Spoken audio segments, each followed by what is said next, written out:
Yung broker ko nag-email ilang beses na tinawagan ko agad, oh. I mean, Chris, your stock values have dropped to 70-80%. Now, what do you want to do? Sabi ko, what do we do? Sabi ng broker ko, I don't know. hindi ako sumusunod ako pupuntang casino. I'm absolutely against gambling. Pero with naman kasi, mga trading, nakikita ko na pwede mong pag-aralan yan eh. Makikita mo naman yung movements at makikita mo pattern. Welcome to another episode of the Trader's Journey Podcast. Itong podcast na to, hindi namin goal dito mag-motivate, hindi din namin goal dito mag-inspire. Ang goal namin is to awaken the trader in you sa mga opportunities and challenges na dala nitong trading. Kung matagal na kayo sa trading or bago kayo dito sa trading, sa mundo na mabilis ang galawan, kailangan gising tayo. Di ba? Hindi ka pwedeng tutulog-tulog. So you need to act now to get what you want from the market. And with us today, special guest natin, Tito Cristan. Hello, yan. Tito G, kumusta? All good, all good. Ikaw ang kamusta? First time, no? Lagi ako naka-guest sa podcast mo eh. Pero first time, ikaw naman ang naimbitahan ko dito. Oo nga eh, natatakot na nga ako eh. Naku, hindi. Magdadali lang itong mga tanong ko sa'yo. Well, dito sa podcast natin, wala tayong pag-uusapang about market updates, di ba? Okay. The usual that we do sa NFA, not financial advice. So dito pag-uusapan natin yung journey mo sa trading. Okay. Kung paano ka ba nagsimula, di ba? So yan yung hanggang sa kung bakit ka ba nandito? Kahit napakahirap, di ba? Yan yung mga tanong na yan eh. So, yun, Tito Chris, paano ka nagsimula sa trading? Siguro, early on, even nung right after graduation, nag-i-invest na ako sa stock market at kahit konti-konti. And that's how I got into it. Tapos, naging mas lumakas yung loob ko kasi nung, yung sa PSC yung una talagang pinasukan ko na. And noong time na yun, medyo I was okay na with finances. So my business were doing well. So medyo naging sobrang risky ako sa PSE. So nag-start with blue chips. I think we always start with mga blue chips. Oo, sa PSE. Diyan din ako nagsimula. Tapos ng blue chips, then you go with mga IPOs na, mga penny stocks ba tawag dito? Penny stocks ba tawag? Hindi. Pennies, iba pa yung IPOs. Pero tas meron pa ng mga penny stocks or tawag nga nila basura stocks. Basura stocks ba sa Pilipinas? Yes, sige. So, kasi sa States or sa Canada, it's called penny stocks. Dito pala basura stocks. So, napasok ako sa mga, sabi ko medyo risky pero ang ganda nung pag pumalo yan talagang okay. So pumasok ko sa penny stocks o mga basura stocks and then mga IPOs, ganyan. Yun. So tapos yun yung talagang nag-trade na ako medyo actively. Pero I had a broker kasi back then wala pang mga trading apps. Oo, mano-mano, no? Inabutan mo pa ba yung tatawag ka sa broker? Doon ka pa. 1996, 97. So doon ako nag-start yung talagang trading with big money. And big, like millions. It was crazy. I was so malaki na yun during that time. Yeah, I was wow. medyo dumb ako ng time yun eh. Sobrang risky ako eh. Kasi may pinasukan ako mga basura stocks na talagang pag pumapalo. Ganda nung advice ng broker sa akin. So, sige, tinitingnan namin. So, wow, within a day, siguro we were making 100 to 200,000. In a day? Isang pop! Pumapalo. Ganun kami katapang Kasi during that time, pagtatawag ka sa phone, di ba? Makakausap mo yung broker mo di ba? Kasi doon ka magbibigay ng order. So, pwede mong tanungin kung ano ba yung hot ngayon, ano ba yung pwede. May ganun kami. Anong natin, to-trade natin. So, ganun ka. Ito, papalo tayo dito, ganyan. So, pag ito tumaman na ito, buy tayo. Tapos, pag umabot dito, sell na. O sige, magkano kita natin. Ganun kami. O sige, kita na. O sige, basta umabot na yun, bahala ka na. Okay, pop. Baba na telepono. Pagtawag lang, nabenta na, congrats. Kumita, like, wow, ganun. Tawag-tawag lang, ganun kami dati. 100K, malaki yun. Malaki yun. In a day. Malaki yun, in a day. Kahit naman malaki pa yun eh. So, that was yun talaga yung kumita kami nun. Tapos, sobrang hot na nung market. Bigla na lang. Sabi ko, how do I make more? Yan yung greed. Greed. Pasok na. Sabi niya, sir, meron kaming produkto. we can margin. Oo. Oh. Using the stocks you have, pwede nating magma-margin tayo to like 50% or 60% or mataas nga actually up to Oo. 80% of what your capital is. Oo. Sabi ko, sige, Okay. pasok tayo, 50% of the Oo. capital. Yan na. So, actually, God, I think, I hate to admit, pero baka more than 50% yung... So when you say margin, let's say you have a capital of 1M. sabi So natin, they will let you buy worth 1.5M. they will lend you another, say, 500,000. 500,000. Yeah. Yan. Okay. And Using your capital as a collateral. yes. Okay. Pero yung capital na yan kasi was in some stocks. Okay. So yung asset So was, hindi siya cash. Kumbaga hindi cash. nabili mo siya ng... Yes. Okay. So that's the problem. Gumagalaw siya. Gumagalaw siya. So, pero confident ako. Yeah, syempre feeling ko master of the universe. Ang laki nung kinikita ko. Bigla na lang, Papa, okay, ganda. So, leveraged. Tapos yung dalawa umaakyat. Buy, sell. Lumaki lalo yung kita. So, biglang 1997, I don't know if you remember 1997, was the China, Asian financial crisis. Yung Thailand baht. That was the, no? The Asian financial crisis, the whole thing collapsed. The peso went from 24 ata yun to 44. Imagine grabe, mo. Grabe yun, ha? That's when the peso collapsed. Interest rates went up from 6% all the way to 24%. Wow. 24%. Parang buhay ka na interest rate pa lang. So anyway, so yun, talagang napamura talaga ako. So, tapos stocks, nag-collapse. Hindi naman blue chip na yung hawak ko. Hawak ko itong mga bagong mga penny IPO. na. I'll even tell you, I even know which one yung malaking natalo ko yung sa Uniwide. Wala na yun ngayon Wala na ngayon. Uniwide. Laki sobra na yun talaga, ubos. So, one day, nasa Canada ako nung time na nagbabakasyon.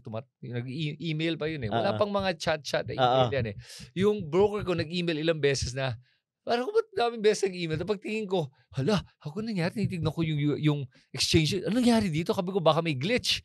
Tinawagan ko agad, long distance phone call. Sabi niya, Chris, your stock values have dropped to 70-80% na. What do you want to do?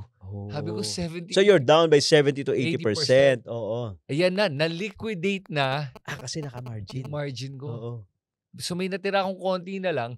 And yun pa, down by 80%. Sabi niya, gusto mo gawin? Sabi ko, I'm down by that much. Ano pa ba magagawa natin? Sabi ko, what do we do? Sabi ng broker ko, I don't know. Sabi ko, sabi ng you don't know. You're my broker. What do you mean you don't know? Kasi hindi din pa daw niya na-experience yung ganun crash. Kasi this kind of crash happens every 8 to 10 years. Yes. Yung mga malalaki, yung 1986, 1990s naman, din na yun. So every decade nangyayari isang malaking crash. Yun kaya first time din niya, hindi daw niya alam kung anong gagawin. So that's how I lost all my money. I went into debt. Yun, that was my first time into trading. Ayun. Grabe experience yun. So, yung buong experience mo na yun, from the start hanggang dun sa nag-crash, umabot ba ng more than a year yun? 1997 o mga isang taon? I was trading for a year. Over a year na, over no? a year. For a year. Tapos pero in that one crash, completely wiped out any gain that I made. Lahat ubos. Tapos may utang pa. May utang pa. Kasi hindi lang ako nag-leverage with trading Pati yung pagbili ng mga real estate. Sabi ko 6%. Sabi ko instead of gamitin ko yung capital ko dito, gagamitin ko na lang sa tapos return ko dito sa trading. So doon ko ginamit. Umutang din ako for real estate. Okay. Kasi yung pera pambayad dapat doon, wala na rin. So I'm like, oh my God. Oh my God. So after that, what happened? Nagpahinga ka ba? Nagpahinga ako. Sobrang na-traumatize ako sa trading. Hindi ako bumalik into trading for a long time. Ilang yan? Years ba yan? Probably years. So siguro bumalik ako into trading na nung nakita ko na yung may mga apps na ganun katagal, over a decade. Oo nga, matagal. Kasi kung 1997, 1998, yun, tawagan pa. nagkaroon na ng mga app online. Actually, Yes. wala pang apps, di ba? Online na Yes. website, di Yes, ba? I oo. think that was 2007, 2006. Yeah, Mga mga ganun na yun. yun. Oo. So, bumalik ako. Well, so I started investing again nung sa mga mutual funds naman. Doon muna ako. Okay. Safer Naging lang. conservative bigla. So tuloy-tuloy ako sa mutual funds. Tapos mga if I remember correctly, mga 2011, 2012 na ata yun when I got back in na. Into stocks. PSE PSE ulit. pa rin. Oo. Okay. Hindi ko maalala yung exact year. Basta meron ng Call Financial. Okay. Call Financial at saka Phil Stocks. Yun. Yun. So ginagamit May mga ko yun. online na. Yes. Yun, tinrade ko yun. Okay naman. Maganda naman yung trading. Kumikita naman. Pero this time, mas maliit na. Conservative na ako. Kasi I'm like, nasunog ako sobrang lala na I have to be more conservative with how I trade. So, trading conservatively, if I remember correctly, siguro mga tinetrade ko, yung mga parang 100,000, 200,000, gano'n. Okay, yun na tinetrade ko. So, okay naman, kumikita. Pero, nagkaroon ng isa pang Isang incident na naman. Meron na naman. Pero hindi naman ako natalo talaga masyado. Okay naman. Actually, it didn't really lose much. I was making my own money and then made losses and made money. And then, hindi ko lang natutukan na. Bumalik ka ba sa penny stocks ulit? Naalala mo yung Now? Yeah. Yun, mga ganun. Nilalaro ko yun, yung mga, ano ba yung mga... Now, I think that was 2017, 2018, yeah. memorable sa akin. So, I was trading for mga ganung like from 2014, 15 to 17, mga 2 years, ganun. And then, I forget the other companies. May ilan pa akong tinrade nun basta may mga iba insider trades, yung mga Bellcorp, tinrade ko din yun. Hindi ko alam kung anong year. Yung kina-Erap, naalala mo? Mga early 2000s yun. Pumasok ko sa mga ganun din. Basta may mga pinasukan din ako. Pasulpot lang ganun. Pero hindi actively trading siguro yun. Siguro I would trade when I see a good position, tapos hold and then bebenta ko for a higher profit. Ganun. So it's more on yun nga, hindi na actively minsan buy and hold or swing. Swing yun. So hindi siya day trading na. And then pero nung pumasok na ako, nagkaroon na ng apps, yun. Medyo nagde-day trading na ako ulit noon. Yun, doon ako pasok yung mga day trading. Binabantay ko na pag kumita ka ng konti, okay na, benta na, gano'n. Happy ka na, and then bili ulit, gano'n. So I was doing that na. Pero again, in the Philippines kasi wala namang leverage trade, di ba? Lahat dito is spot. Spot, yes. Puro buy lang. Kikita ka lang when you buy and just sell. And sell, di ba? Buy low, sell high. Parang ganun Or buy high, sell higher. Yeah. Doon ka lang kikita pagka sa PSE because you cannot short the market, no? So yun ang challenge. So nag-transition ka ba from PSE? Meron ka pang ibang mga pinuntahan na may mga sinubukan pang ibang instruments or assets? Wala, talagang stocks lang sa PSE. Stocks lang sa PSE. And then sabi ko, nainis ako din sa PSE kasi ang daming insider trading. Naka-bad trip. Yung, nakikita ko yung galaw ng mga to, yung parang itong mga to Talaga may kumikita at there are a lot of people left holding the bag. So I didn't like it na. So discover mo Bitcoin na. Okay. So doon na ako na parang, ano to? Sabi ko, maganda to Ayan. So then I started trading. Yan. Okay. Doon ako talagang naging active na trading. Yung literally, I'm in Boracay. Kita mo ako nakaupo dyan. Nag-trade. Talagang kumikita. Pero bago, balikan ko ng konti. Sabi mo, nagpahinga ka for almost a decade. Tapos bumalik ka ulit. What made you decide na, sige nga, balik nga ulit ako? After nung devastating loss, di ba? What made you decide na, sige, pasok nga ulit ako. Subukan kasi nga ulit. may extra money na naman. Diba, incentive, may extra naman. Pwede kong paglaruan to. Why not? Diba? Medyo na-realize ko nga, risk taker pala ako. May pagkaganon pala ako. Kasi yun ang nakita ko talagang parang, bakit ba? And I don't gamble by the way. Hindi ako sumusuko, hindi ako pupunta ng casino. I'm absolutely against gambling. Pero with naman kasi mga trading, nakikita ko na pwede mong pag-aralan yan Makikita mo naman yung movements at makikita mo patterns at makikita mo doon na maganda yung entry dito pasok tas tumatama naman tayo. So sige, game, pinasukan ko na. Okay. So, kumbaga, nag-aral ka din after nung So, kasi nga, tama ka no? Yun ang kaibahan ng trading versus gambling kasi pagka sa trading, pwede mo talagang pag-aralan. Oo. Meron kang pwedeng mga setups na Yep. tinatawag, no, na whereby may mga set of rules na, sige, pagka nakita ko itong mga rules na to na present, I'm gonna go in, I'm gonna buy, and then I'm gonna sell at this. May mga Yep. rules ka din, may mga buying and selling rules ka. So pwede ka mag-establish nun di ba? Yes. So not like sa gambling, no, na parang slot, yung lalo, Yeah. diba? Pag slot machine, talagang ano lang siya, di ba? Just click it, bahala na kung kikita wala ka. ka talagang doon, control doon. So yun yung difference no. So pwede mo siyang pag-aralan. So importante din, di ba, yung may kino-consider ka ba na, for example, sa mga platforms na ginagamit mo, pagka ngayon actively sabi mo nagte-trade ka na, from PSE, you've traded now, di ba? You're trading now gold, di ba? Yes. Mentioned kanina, so nagte-trade ka ng gold. So ano yung mga tinitignan mo sa platforms na ginagamit mo? So yun, yung maganda doon sa gold. First, yung gold tinuro mo yung sa akin Doon ko nagustuhan yung gold kasi I was actually doing forex. Kasi sa forex, sabi ko, ang bilis naman, pound to US dollar o kaya Japanese yen to US dollar. Sabi ko, okay naman, saka maganda yung palo nila at saka within a certain range. Kasi nga stable coins to mga to, kaya yung palo nila konti-konti pero dahil leverage ka, yun, pwede kang kumita. At saka pwede kang kumita up or down pag may leverage. Yun ang maganda doon. Sabi ko, kaya nagustuhan ko tong leverage. So I was playing it. Kaya lang, sabi ko, shoots, kailangan mo talaga, hindi lang technical analysis dito. Kailangan mo bantayan nga kung ano yung mga nangyayari sa macroeconomic level. Kailangan mo nakikita lahat ng data. Hindi lang one side. Kailangan two sides.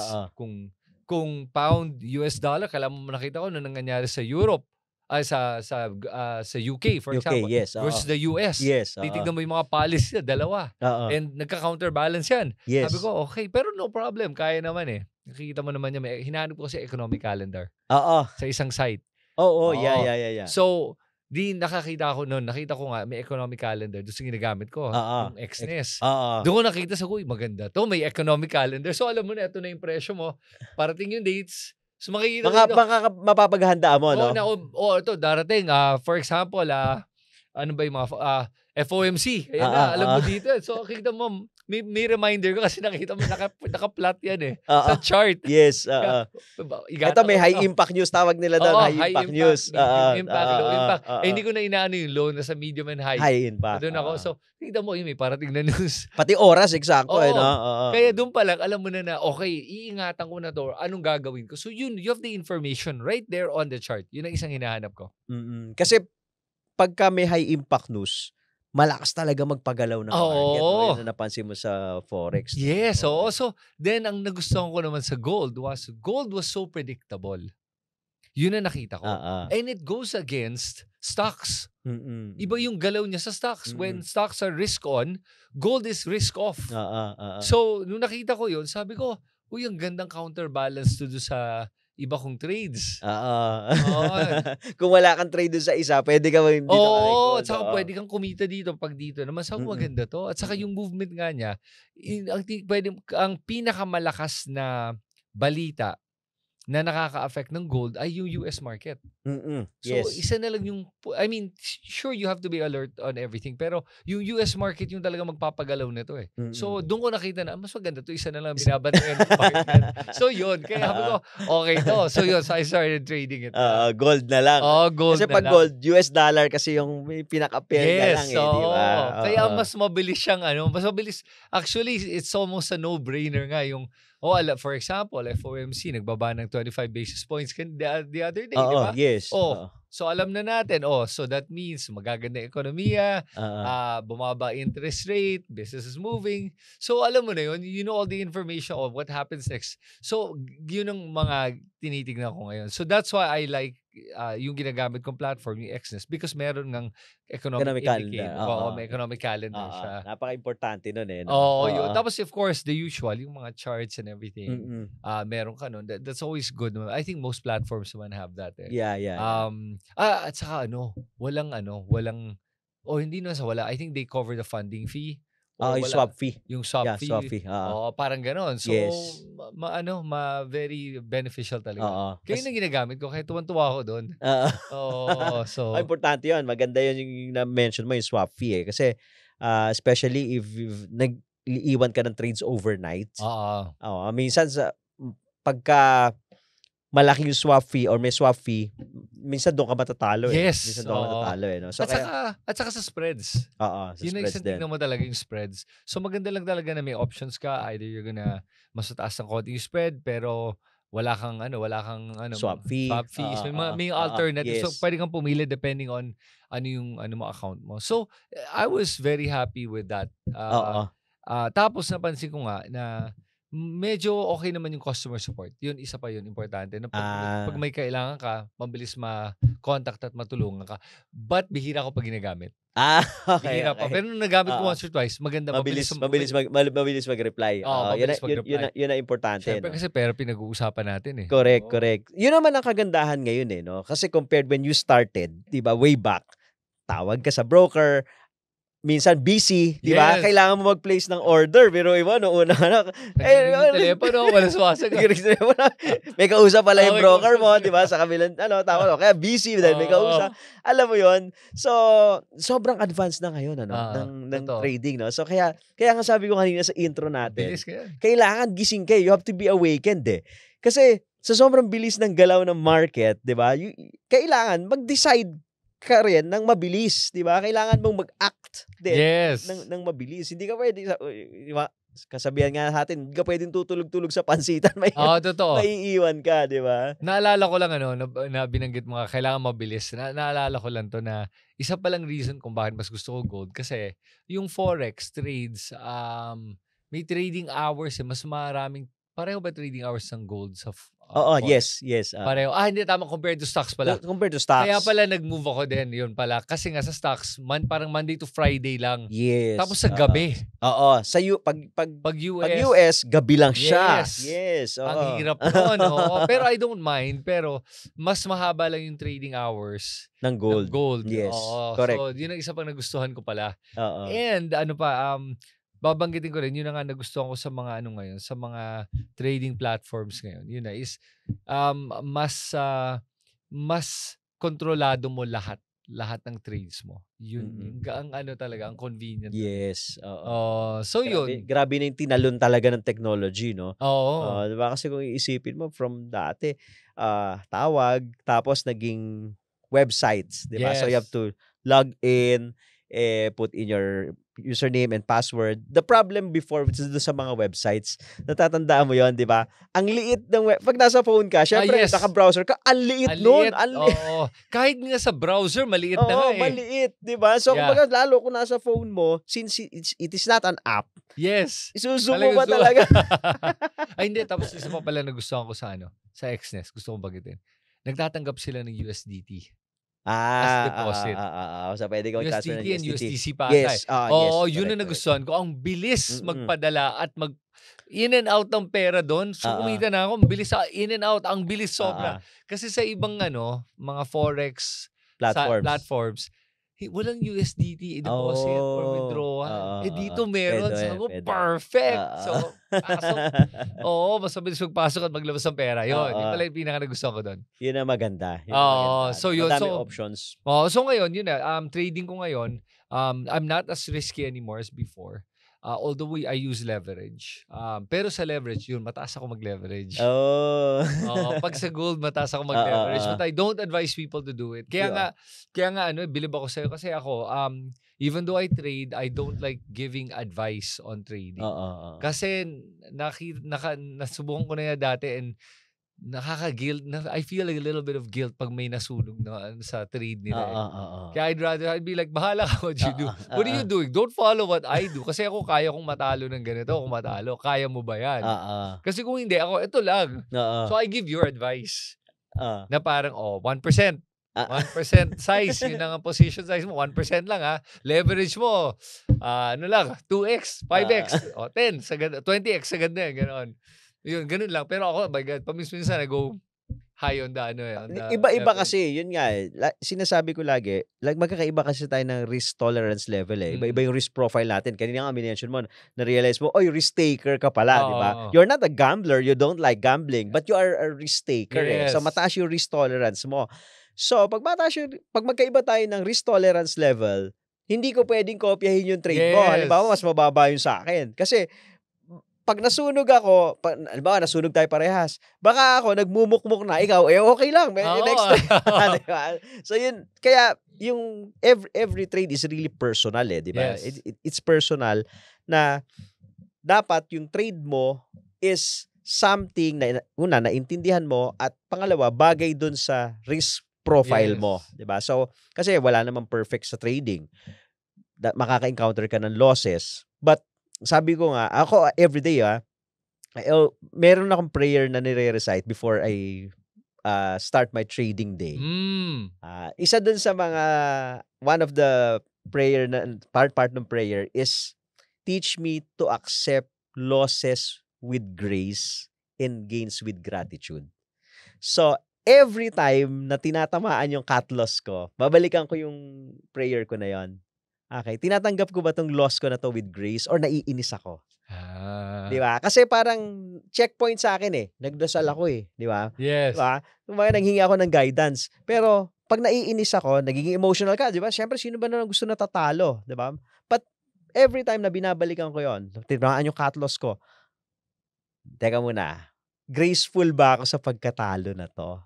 Di ba? Or, naiinis ako. So, lagi ko binabalikan. So, that keeps me grounded. Oh, nice. So, yun. Kaya, ano lang ako, pag sa trading, medyo na, kuha ko na kasi yung balance eh, no? Na, hindi ka na laging naghahabol. So, part din ng prayer na yun, Tito Chris, is, yung peace of mind is more important than any opportunity na present in the market. So, meaning to say, if, minsan kasi may makikita kong opportunity, pero, may ginagawa ka eh. Yes. Mayroon ka ibang priority.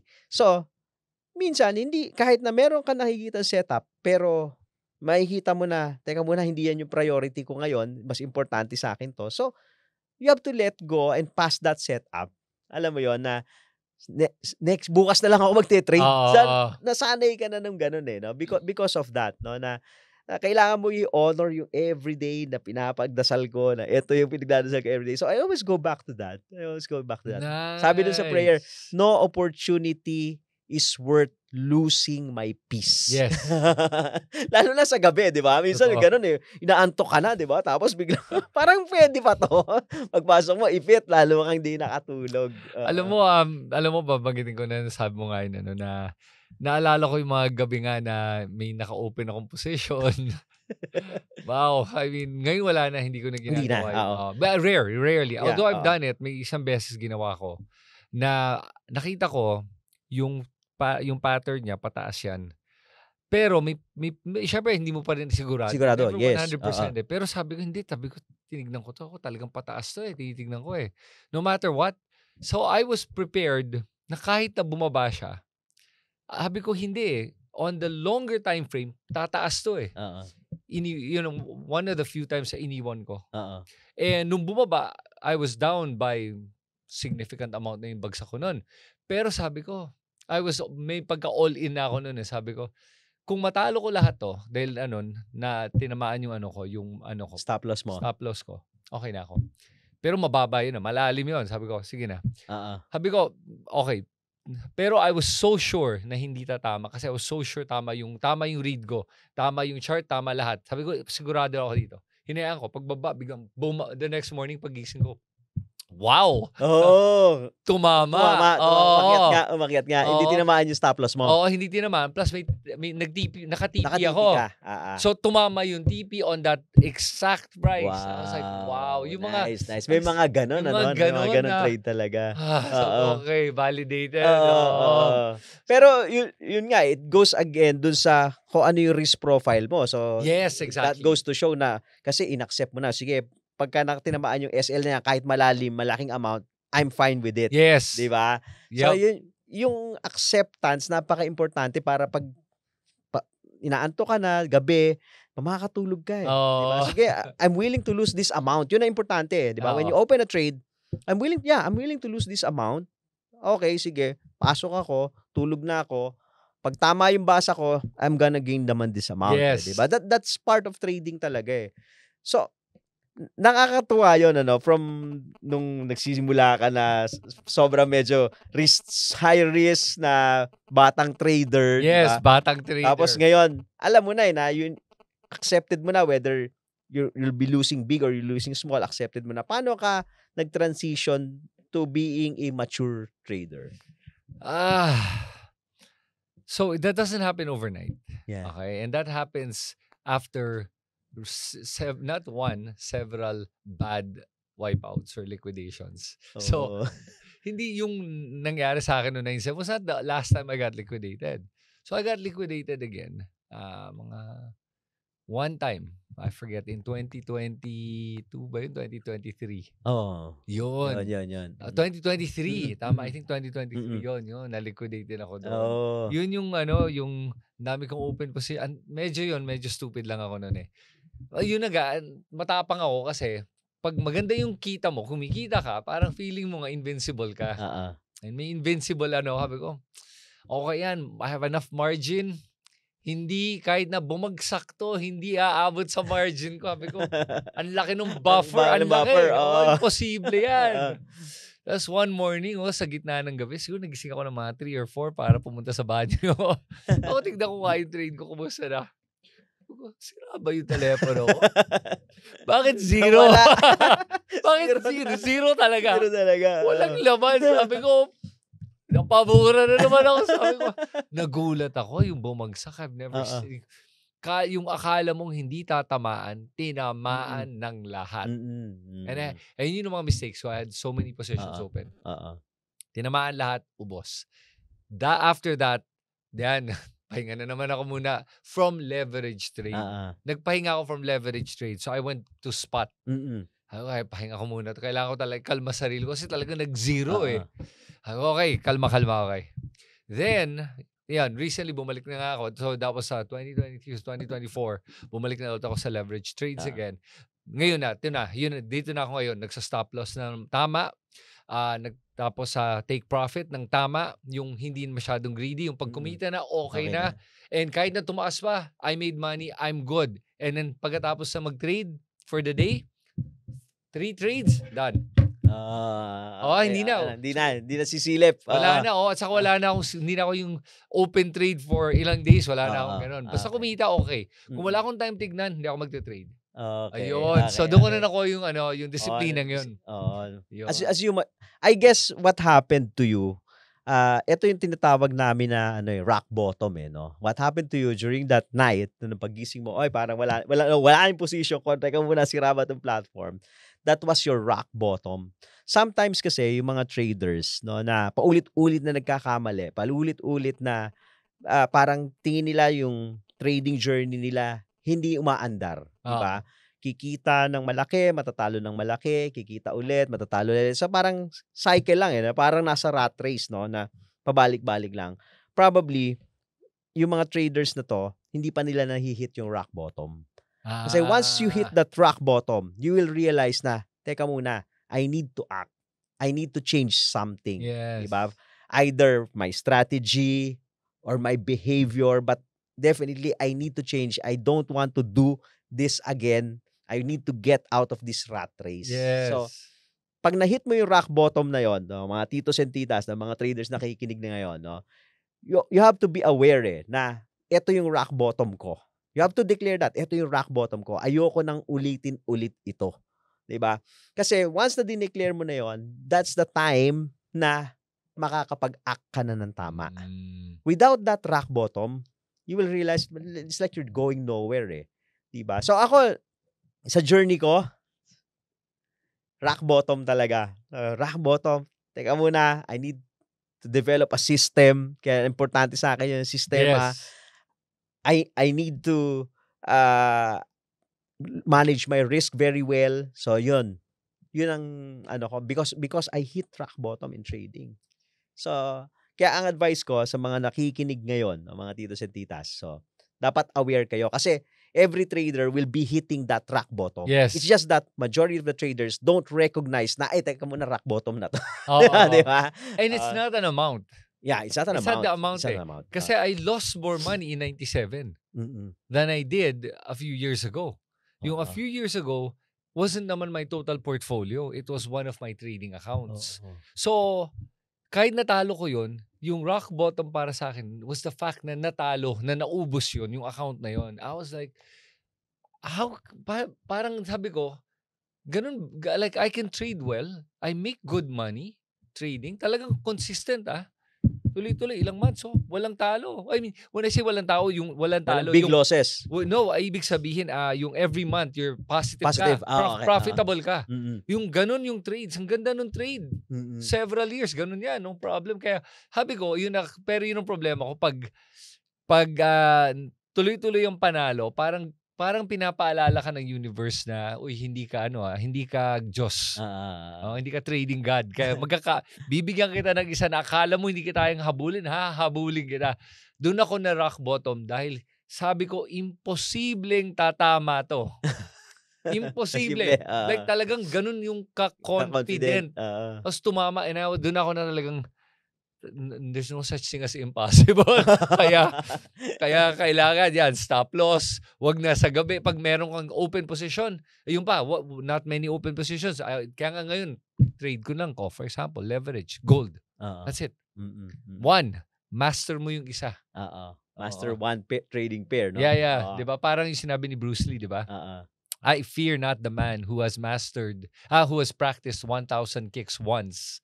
I would fear the man that has mastered one kick and has practiced it 1,000 times. Dahil yun, magaling yun dun sa isa. Yes. Kumpara sa isa, he tried everything once, wala siya namang, hindi siya magaling sa kahit saan. So, yun. Kumbaga, jack of all trade, master of none. Lahat sinubukan mo eh. So, just master one trading pair. Yup. Alright. Okay. Ang gandang ending niyo kay Bruce Lee. So, yung quote ni Bruce Lee na yun. Maraming salamat, Tito Chris, for guesting. I hope hindi pa ito for sure, hindi pa ito yung huling guesting natin, huling pag-uusap natin. I'm sure yung mga nakikinig ngayon, maraming natutunan sa inyo. So, comment niyo po sa comment section. Type in the comment section kung ano yung natutunan nyo sa episode na to ng The Trader's Journey Podcast. So, hanggang sa susunod. Bye!